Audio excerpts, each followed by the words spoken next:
Welcome to Your Radiant Spirit, the podcast where art, energy, and inspiration come alive. Hosted by award-winning intuitive painter Heather Eck, synesthetic artist, chakra expert, and spiritual guide, this show invites you to explore the transformative power of color, creativity, and spiritual healing. Heather's unique gift of seeing color through energy fuels her stunning spirit portraits and chakra-aligned artworks, designed to bring healing and alignment to your life. Whether you're curious about the magic of chakras, looking to unlock your creative potential, or eager to connect with your radiant spirit, you're in the right place. Your radiant spirit is calling. Let's dive in. Okay, welcome back, my friends, to Your Radiant Spirit. I'm so happy to have my guest, Marcelletta Miles, with me today. Marci is a third-generation healer who had to heal herself before she could truly help others. After facing life-threatening illness, profound loss, and a transformative divorce, she realized her body was holding unprocessed pain. Turning to holistic practices like shamanism, Reiki, and end-of-life doula work, she reclaimed her voice and stepped into her feminine power. Now she helps high-achieving women break free from overgiving and masculine energy, guiding them to reconnect with their intuition, balance their energies, and embrace their worth. Through her holistic healing practice, Marci empowers women to stop surviving and start living fully with joy, balance, and purpose. Marci is a dear friend of mine, and I'm thrilled to be able to bring her story to you. Marci, welcome to the show. Thank you. I'm excited to be here. I'm so happy you're here.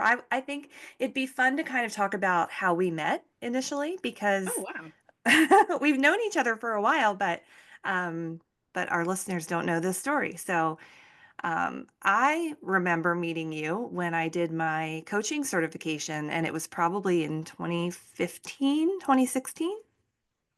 Yeah. Gosh, that feels like yesterday, but when we talk about that year, it seems like such a long time ago. Yeah. Um, yeah, I don't know if I was a contributing faculty at that time, but I do remember you coming into class, and I remember your class very well. Beautiful group of souls, and I loved your energy and um gosh, dedication to the cause of coaching and moving people forward on their journeys as well. And so, yeah, that's when we met. Yeah. It's funny too because like it's almost like spoiler alert, like the coaching thing didn't work out for me.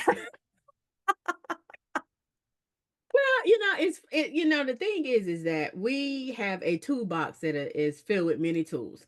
And hmm even though because the same with me, I'm not doing just, coaching which I thought I would be doing, nothing but coaching going forward.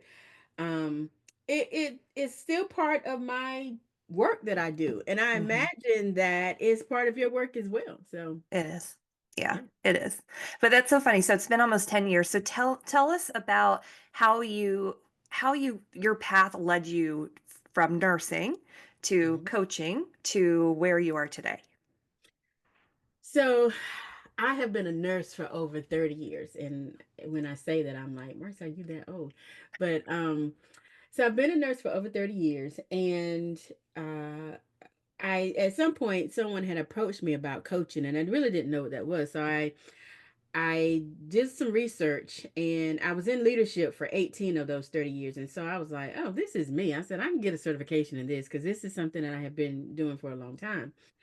Um, and so I started down that path, and I actually went through the academy in 2014, like a year or two before I actually met you. And it was a life-changing experience. And from that point forward, it was all about self-care and self-love, being a nurse and really understanding how we as nurses really don't take care of ourselves. We're so busy taking care of other people. And it was interesting because I was diagnosed with the autoimmune disease that same year, and my grandmother had died that same year. I got the diagnosis and her death around the same time. Mm. um and so it just kind of morphed into something. And my sister had been talking about, I want us to do something with holistic healing, and she wanted to be a naturopathic naturopathic physician. And at the time, I was so ingrained into Western medicine that I was like, I don't know what this is. Holistic? No, I'm not really sure. But I was like, I wanted to support her because she was also suffering from a different autoimmune disorder, and she was really trying to go down the natural path. She had a physician, but she was really trying to incorporate, holistic type of approaches. And interestingly enough, her journey ended in 2017 when she passed, and I really wanted to honor her request of us doing something together. And so I felt like when I started back in 2014, I had a good foundation of what self care, was from a perspective of probably Western medicine, I would say. Mhm. And after she passed, I I was like, there has to be more to life than this. This just cannot be it. This can't be, all. And I started down the path of Reiki. I got introduced to shamanism. I I remember telling people that I'm not new to death. I knew all of my great grandparents and all of my grandparents, and so um, I ended up venturing down the path of being an end of life doula because I was, encouraging people to have some tough conversations, and that was really all that I knew about it at the time until I decided to dive deeper. And so I would say from the mind and the body, I felt like I was doing everything correct. Um, and I was hanging my hat out to be this, mind, body, spirit kind of person. But what I didn't recognize was that I really hadn't connected the mind, body, and spirit together, if that makes sense. Mhm. And so, um, I tell everybody I was married to a Baptist minister for 27 years. And even though we loved each other, we were just not meant to be married. That marriage was not the marriage that I had envisioned for myself. And what I realized that I was doing was I was holding a lot of unprocessed emotions that, even though I call myself taking care of my mind and my body, my spirit just felt like it was depleted. And I was still going to church every Sunday, praying, but I just didn't have the real true connection with God. And what was interesting is that going through the shamanic, um, going through that shamanic practice and that coursework, I realized that I wasn't processing my emotions, and the emotions was what was causing me to really get sick. So it Mm. started with the sarcoids, and then I was diagnosed with AFib in 2021, and in 2022 I was diagnosed with breast cancer. And I was like, okay, Marcy, there's something about this journey that you're not doing right. Um, Mm. and you scratching the surface, but you're not digging deep. And so I sat with it, and I was like, I have really been depriving myself of who I really am, because I thought I knew myself. Um, if you would have asked any of the my team members, yeah, Marcy, she knows herself, she knows who she is. But what I realized was that I really did not. And Mm. and it wasn't until I had to have that very hard conversation with my husband about me loving him, but this marriage was just not meant to be. And it was like once I finally opened up and said those words, something just opened up on the inside. And I feel like I was finally able to release all of the emotional baggage that I had been carrying, not only throughout the marriage, but I also realized that it was a result of my childhood and how I was brought up. And, I tell everybody I wasn't a tomboy, but my dad had me outside helping him change engines and rebuild engines and transmissions and craziness. And my sister was the one who was in the house playing with the dolls. And I was like, okay. So after, saying it out loud that I wanted a divorce, I was like, okay, this is my opportunity to get back to who I was created to be and how I'm supposed to show up, tap into my feminine energy, and really find Hmm. balance in the masculine and feminine. Being in leadership, I realized that a lot of my energy in the workplace, it was probably 80%, 70 to 80% masculine, and maybe 20, percent to 30% feminine. Mm. Um, and then on some days it was just more masculine, and I didn't even know where the feminine side showed up. But it was like, okay, I'm supposed to be tapping into my feminine side. I was, born a woman, and we really listen to our gut. And when we're in the workplace, I find that we listen to our heads. It's all about what's in the mind, the logic, and that's very masculine energy. And so I had to reconnect with my body in a way that I had never um, thought about and even considered or even knew about doing, from birth up until a couple of years ago. And so that has led me down the path of really helping other um, powerful women in the workforce. In those leadership and management positions, really helping them connect with their feminine side, because when you're in roles such as a CEO or VP or whatever the case may be, the majority of the people that are in that suite around you are men. And you end up really trying to meet their energy instead of really kind of balancing out that masculine and feminine. And so that has led me to my path today. And I love working with women who are standing in their righteousness, as I say it, that they believe that this is who they are until they sit down and talk with me and realize this is not who I am in the workplace. I might be this way at home, Hmm. or whatever, but this is not who I am. And how can I find my feminine power and it be just as impactful and meaningful, probably even more meaningful in the workplace than this masculine energy that I've been holding on to. Oh my gosh, Marcy, thank you for sharing all of that. That because your story is so, it's like the, what's it called? The hero's journey. Yes. It really is. And you've gone through so much transformation over the last couple of years, even since I've known you. Hmm. Um, but it sounds like you have done a lot of work in both the masculine and the feminine. Can you talk a little bit more about what that means, how that shows up for us, and how you work with women to help them shift out of the masculine into more of the feminine?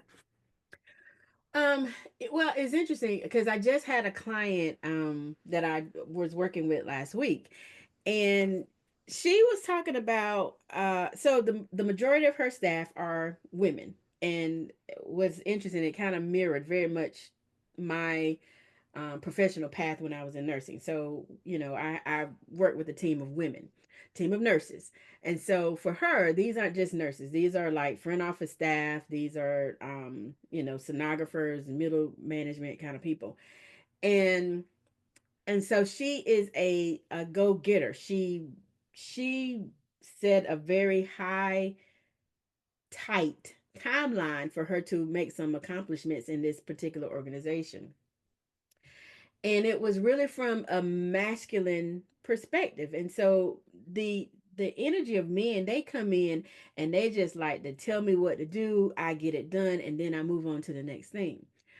When you come into an organization from a feminine perspective, and you should, and don't get me wrong, because men have both masculine and feminine energies as well, Right. um, but they really do operate in their masculinity.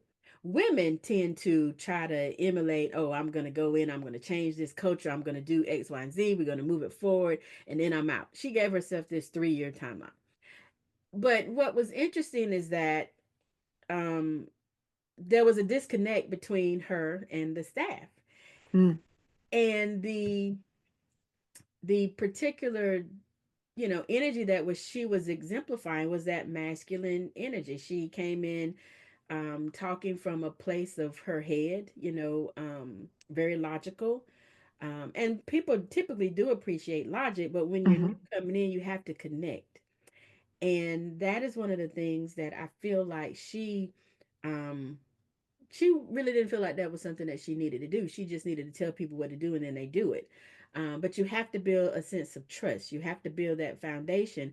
And being a woman, to me, being a woman, it's easier to do that if you take the time to listen instead of just telling people what it is they need to do. And so when you think about masculine and feminine, I think of coming in with a compassionate um, a compassionate spirit about yourself. Like Mm. you know, it's not just caring about the people that you serve from the patients, but it's also about caring for the staff. And that was one of the main things that I always tried to put at the forefront of anything that I did when I was in corporate was how can I, care for the staff um, from a place of love, care, concern. And a lot of my nurses were the primary breadwinners of their homes.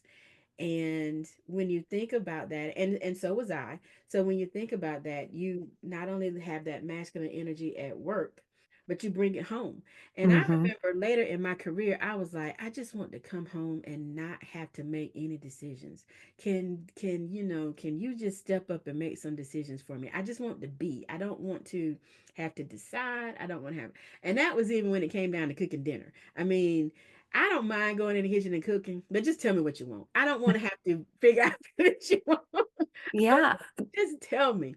And so when I think of feminine energy, it is innately that we are born where we're supposed to listen to our gut, our solar plexus. That is where um, the first decisions are truly made. You know that when you walk into a situation, you kind of have a little ping, I think, in your gut. I call it a ping. And I was like, something about this is not right. But most people really try to look at the situation and apply some logic to it, and they start talking from their head instead of really listening to their gut. And that's where we make the mistake. And I help women take a step back. I help them kind of recenter, refocus, figure out how to really truly connect with their bodies. What is their body telling them? Not the head, but what is their body telling them that they should really be listening to? Because that's who we are. That's how God made us. And Hmm. so from the masculine perspective, a lot of people say or think that um, it's how you dress, how you walk. But no, it's really, what you have going on in your head and your connection with the mind and body. Um, and really being able to move forward in that perspective.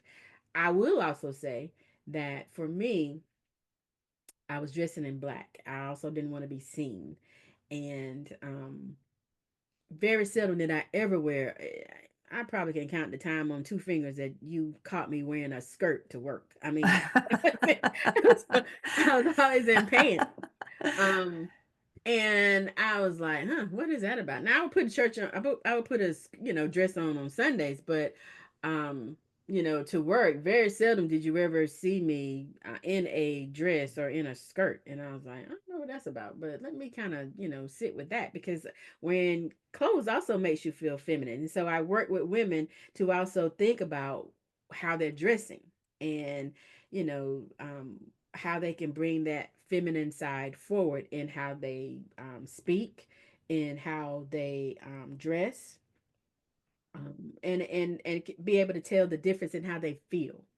Mm. Because a lot of times we kind of bypass what we're feeling. We just kind of, move forward and keep it moving and think that it's nothing. And that's one of the reasons why a lot of us walk around with illnesses for so long because we're not really connecting that the body is giving us signals. Um, Hmm. and I will say that when I was diagnosed um, with AFib, I probably walked around a long time with high blood pressure and didn't even know it. Um, Oh, wow. yeah, didn't know it at all. I Hmm. I would have kind of a slight headache, and then I said, oh, it must be some pollen or something in the air, and I just take something and just keep it moving. But I realized that, okay, Marcy, that was not pollen. That was Mm-hmm. that was high Your blood body pressure. was talking to you. Yeah, my body was telling me, okay, I Mm-hmm. need some help. You're not listening to me. And so really helping women connect with their bodies more. Um, and so yeah, I'm not even sure if I answered your question, Yeah. um, Yeah. but yeah. I think you did. That's super helpful. I think you brought up a lot of things that are really interesting. The ways that we, like you said, as women, we just keep it moving, right? Like we've got so much going on. You talked about not wanting to have to make a decision about dinner. Women carry the bulk of the mental load in work, life, home, kids, marriage, family, everything. I think myself included, like I'm always amazed at the amount of crap that I can get done in a single day because I just keep it moving, right? It's like move the laundry from the washer to the dryer while you go and just quickly clean the toilet and then go and pop over here, do a painting and then go. Like we just keep it we literally carry the mental load and that starts to weigh on us and then our bodies start screaming because we're being told constantly to just keep going and to not stop and to not slow down. And so it sounds like you were experiencing all of these signs and symbols, and God was talking to you, your body was talking to you, your spirit was talking to you, and you were just kind of like, I don't have time to listen to any of this. I got to keep it moving. Mhm. But you talked about the feminine and helping women sit in their femininity more. I'd love to understand a bit more about the self-care component of that, because it seems like you're helping women understand almost like the divine feminine, how to allow that to lead. Okay, so tell us about how you work with self-care in the context of shifting from the masculine to the feminine. Well, so what's interesting is, I like I said, I started down that whole self care path back in 2014 when I was going through the academy, the coaching academy, and I was, thinking, oh yeah, I can help my nurses with self care. When I sat down and talked with people about self care, the majority of the nurses talked about, oh yeah, I'm going to get my hair done, or oh, I, got to go get my nails and my feet done. And I was like, is that what they think self care really is? I was I think a like, lot of us think that that's like quote yeah. And self-care. I Yeah. tell people, I said, that is just weekly routine hygiene. That's what That's not like, what we're talking about here. this is not what we're talking about. I was like, no, self care is supposed to really energize your mind, body, and your spirit. It's just not supposed to make you look good on the outside. Now don't get me wrong, sometimes a nice pedicure and manicure can be self-care, but I have gone into many nail salons, and people are getting their feet done, but they're on the phone or they're texting, and so they're not sitting in the moment. And after I went through the academy, I took a mindfulness course at Duke Integrated Medicine. And I was like, this is self care. I was like, mindfulness helps you get still and focus on what you have going on right there in the moment. Hmm. Um, and a lot of people, what I'm finding is that if they don't want to sit still and be present in that moment, there's something that they're running from. Whether they're running from themselves or whatever the situation is. And yes, I do. I understand that the sit in meditation is not something that everybody can just, start out of the gate doing. But mindfulness, I like to have people to start with the seven mindfulness or the nine attitudes of mindfulness and really think about patience, think about non-striving, non-judging, trust. And when it comes down to trust, it's not necessarily trusting other people, it's trusting your gut. But the thing is that until you can get still and really be present in that moment, because like you said, a lot of women, I mean, yeah, I might be having dinner on the stove, but I'm trying to put some laundry in the washing machine at the same time. And so what we end up doing is just we're just pinging all over the place, and our mind is just constantly going. And until you can get still and be fully present in that moment of what do I have going on right now, not necessarily externally, but in my body. What is my body telling me? Can I just sit still and clear my mind and create a clean slate? And you don't have to sit down and start out of the gate trying to meditate for 40 minutes, but just Mhm. take a quick minute to just kind of check in. Take in some deep breaths. And we don't breathe deep, we breathe Mhm. very shallow. Um, and so self care can look like just really getting still. It can look like just taking a few minutes while you're in the shower and just doing some deep breathing exercises. It doesn't have to be anything expensive. Um, Real self love and self compassion could be. It should be free. You can splurge and go out on a retreat and do some things. And I did that after my mom and dad passed. I went to a place in Virginia, um, which is it's a lovely place. It's pricey, but it was for me to just get to a place where I was just by myself, quietness, and Mhm. be pampered, healthy food, being mindful of the choices that you are making as it relates to your diet. A lot of times we are eating on the go, grabbing something quick to just, maybe now we might hear our stomach growling and we might feel it growling, but how long has it really been growling? Because it's probably been growling for a long time. But we just, but I'm hungry. I don't have time to eat right now. Let me just do this. But the thing is that it's about what we're putting in our bodies. It's about what we're putting into our spirits. It's about also releasing. Journaling is a great place to sit down and really kind of release whatever it is you taken in, either from the day before, if you journal in the morning, or journaling in the evening at night, and just kind of reflect on what's come in that day, and reflect on it, how things made you feel, kind of process some of the emotions that you experienced throughout the day. That is what real self-care, in my opinion. And there are people that may not agree with me, and that's completely fine. I tell everybody self-care is very personal for every individual. For some people, um, it might be, journaling every day. For some people, it might be I've got to get out, I've got to get in the air, I've got to walk, I've got to feel the sun on my skin. It can be whatever because it's very individualized. Um, but the thing is that it's something that we should do daily. Self care is not something that we need to be holding on and wait until the end of the week. Mm. It's something that we need to be doing daily. So your self care practice daily may be something small. It could be um, 15, 30 minutes of meditation. It could be maybe 15, minutes or 30 minutes of journaling. um, it could be getting out, exercise, and walking daily because that makes your body feel good. It could be, making sure that you are eating healthy choices, making healthy choices of what you want to eat. It could be reading. A lot of women that I talk to say, "Oh yeah, I used to love to read all the time, but I just don't get the chance to do that." Or I used to crochet, but I don't get the chance to do that. Mhm. Whatever gives you a sense of peace, and relaxation, and just kind of helps you release all of the stress that you carry throughout the day. Self care is very important and it should be done daily. Yeah. Yeah. I agree with that. I think that's one of the things that I talk about in some of my art workshops too. A lot of people come in, if it's an evening class, and they rush in from their day and they are just like over, they've just come out of a traffic jam. They're worried about being late for the class, and they finally sit down, and I'm like, okay, we're going to take a second. We're going to breathe together. We're Mm-hmm. going to just shake off that, whatever you came in with. And then we're going to paint or journal or draw or write or whatever it is. But doing anything with your hands for like 15, 20 minutes instantly lowers your cortisol and Yes. instantly relaxes the body.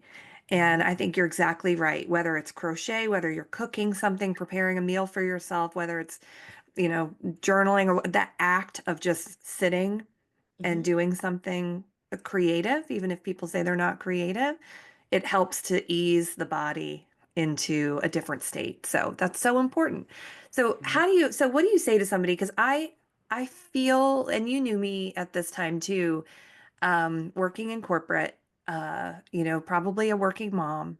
balancing all the things of the day, right? Like we don't have time. So what do you say to somebody, that high achieving woman who's like, Marcy, I know I need to take better care of myself, but I don't have time. What do you encourage us to start doing? The easiest thing to start doing in order to actually feel better is I introduce people to mindfulness.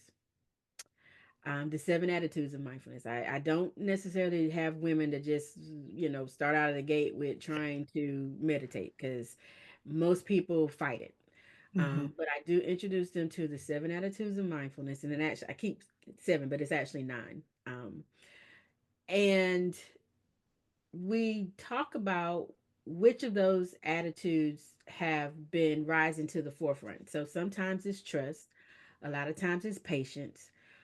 More often than not is non-striving, because everybody is trying to get somewhere quick. And I love really talking about non-striving, because what I find is, I think the best way to explain non-striving is when we are, how when we're teaching our kids shapes, and I don't know what that little toy is called, but you have all these little shapes and you have to put them in the little places that they. Like the matching, yeah. Mhm. And have you ever seen, kids where they're trying to put the circle in the triangle and it won't go, but they still keep trying? Yeah. And I was like, that is an example of, striving, when we are trying to force or make something happen, and we keep getting pushback, or we keep struggling with it because it's just not meant to be. But from a masculine perspective, we're going to make it happen. Right. From an from a feminine energy perspective, we allow. And so allowing would be, let me just put the circle here and see, oh, doesn't fit. Oh, well, let's go over here and finally find the circle that and then it fits right. And that is an example of us not trying to force something, but just kind of going with it, and just not getting frustrated with it, because you're right. Those cortisol levels do begin to rise. We get frustrated, and that is where the illnesses begin. And Uh-huh. we carry that energy around a lot. And when you think about self care is what is supposed to help us release that energy, and that's why it's supposed to be done on a daily basis. So mindfulness is usually where I start, and I also have them to start with journaling, and then make a commitment. It can be something small, something simple that they can actually start with, but make a commitment to do something from a self-love perspective every day. Because self-care, I think it's a term that is thrown around very loosely in several different fields, and definitely in the healthcare field. But when I dig deeper, it's about how can I love myself, and that is where I feel like I don't get pushback, and I don't get I don't get people coming back at me saying, no, that's not right. What I am upfront and owning is that is not the way we were taught. Our Mm. parents have taught us, because we watch them, because that's how we learn. We watch and we do when we emulate what we see our parents do. So, my mom, I saw her making the sacrifice of taking care of others around her, and really taking care of herself last. My mom was probably a diabetic for 10 years before she even got a diagnosis. And she was still bearing the burdens of everybody that was coming at her asking her for, X, Y, and Z. And I watched that, and I felt like when I became a mom and a wife, that's what I was supposed to do. I mean, I remember coming in, and you leave the house in the morning, you're still checking off your to-do list, or you're thinking about your to-do list, putting it together in your head of what you have to do when you get to work. And then before you leave, you start putting your to-do list together, what you got to do when you get home. Yep. I remember saying, yeah, I come in the door. As I'm coming in the house, I'm stopping by the freezer. I'm taking something out of the freezer to put in the microwave. Then I go back to my room. I change my clothes. Then I gather up dirty clothes. I'm putting that in the washing machine. And then I make my way back to the kitchen to start dinner. And I'm like, Mm-hmm. that is just, I said, when do you take time for yourself? And how how much better we can be and serve from a place of love, and being full of love and allowing that love to spread over, and I say spread over and splash on everybody that you come in contact with. But the thing is that we're so empty as women, and I was one of those empty women, because I was not feeling my well, and or filling my cup, and we say that all the time, but what does that mean? It means loving yourself first before you can love others. Right. And people's like, well, that sounds selfish. I said, no. I said, when you think of how you can take a moment for yourself, pour into yourself, fill yourself up, how much better it feels when you're serving others, because you're not serving from a place of depletion. You're Mm-hmm. serving from a full cup. Um, and sometimes at my and I had some beautiful examples, Heather. I had some amazing examples in my from my grandparents. And I say from my grandparents because my mom and probably my mother-in-law they were, I watched them. We were doing the same thing. We were trying to take care of everybody else. Um, but my grandparents, I feel like they had, to a certain degree, had passed that workaholic kind of stage where they're serving Mm-hmm. everybody, and realized that I have to start serving myself first. And my grandmother Avella, my mom's mom, I feel like I learned that lesson from her the most. I can remember going to visit with her, even on weekends that she had worked all week, but she always got in the tub at night and she would read her Bible. Uh, Mm. and that was her way of just kind of relaxing and releasing. And when we came over on the weekends and maybe spend the weekend with her, she would get down on the floor and she would play with us. She loved the color. And so she would, I don't remember when these gigantic coloring books came out, but we had gotten this gigantic coloring book. And so everybody, it was like me and my sister and my grandmother, we could get around the coloring book and color a particular part of that page. And I realized, and I was like, that is self-care. Now we have the adult coloring books, and I was like, Yeah. my grandmother was doing that with crayons before this whole adult coloring thing came out. And yeah, and I wrote about it, a little bit about, my journey into mindfulness and the seven attitudes at that point before John Kabat-Zinn added the two more. But I could see each one of them practicing mindfulness in their different ways. Um, and it was beautiful. But Mm. I didn't recognize that probably until 20, I'd probably say maybe 2015, 2016. I didn't recognize the wealth of knowledge that I had in my grandparents, and really looking at them, and my great grandparents too, looking at them and understanding the lessons that they were trying to teach me that I just wasn't paying any attention to. Yeah. Or maybe you just didn't have like the awareness of it yet, to know what it was you were even witnessing then, you Yeah, know? I Yeah. you know, growing up, once you got to a certain age, I remember when we were small, my mom would always put us in the tub and give us a bath. And then Hmm. once you got old enough to, where she didn't have to help you, got in the shower. And so when I saw my grandma when I heard her taking a bath, I was like, I want to sit in that water. I said, I want to be in the shower. I want the water to just, shower over me and run out. And now I was like, oh, one of a bath is one of the most favorite things that I love to do. But I Yeah. it's not just any bath. When you take a relaxing bath, it is for you to enjoy being in that moment. A mindful bath and a self care bath is not about getting in there and washing all the dirt off of the day off. Physically, from an energetic perspective, it is washing that energy off, but it's about really sitting there and enjoying the water on your skin. Um, Enjoying the music that you may have playing that can also calm you down. Hmm. Um, Whether you like to put bath salts or whatever in your water, that's completely up to you. But a a real bath that is a self-care bath is about just rest and relaxation. And our bodies are made of water, but from an energy perspective, from a feminine perspective, water is our friend.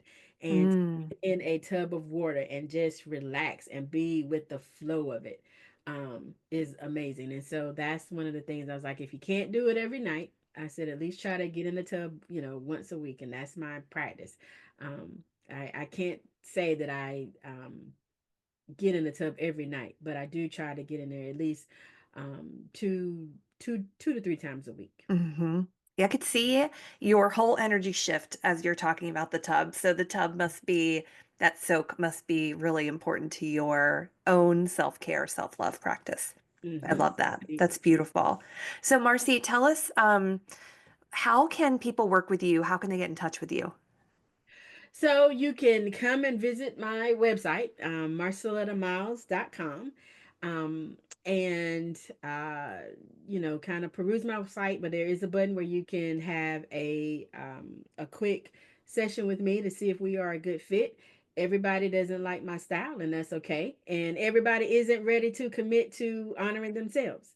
But I do try to help people determine whether or not this is something that's for you, because it's a journey with Marci, I would say, is not like any other journey. I can attest to that. In the best ways.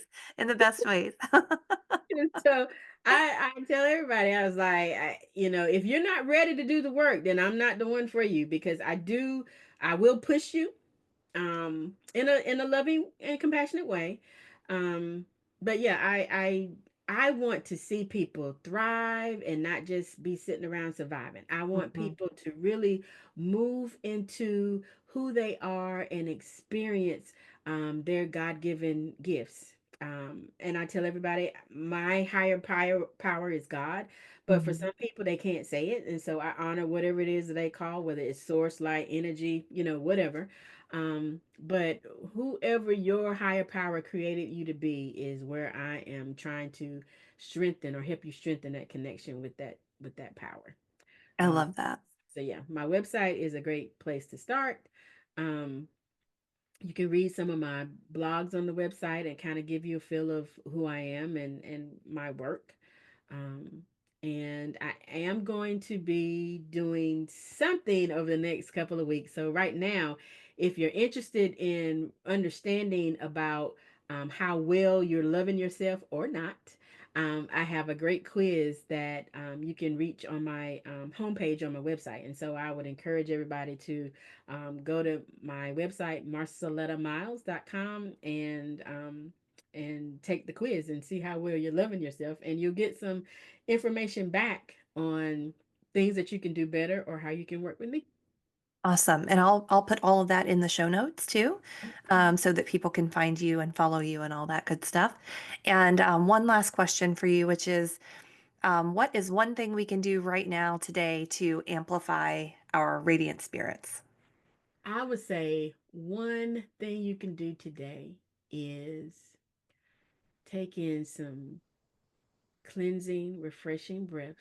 And as you breathe in, envision yourself breathing in all that you need.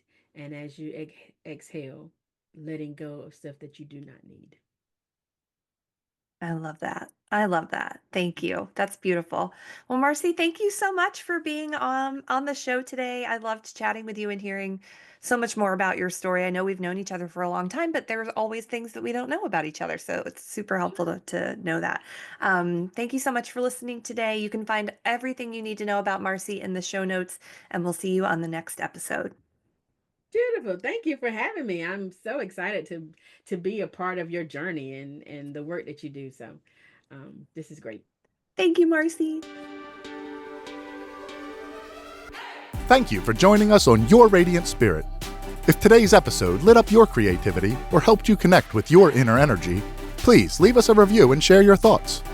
Your feedback helps us spread more light to others.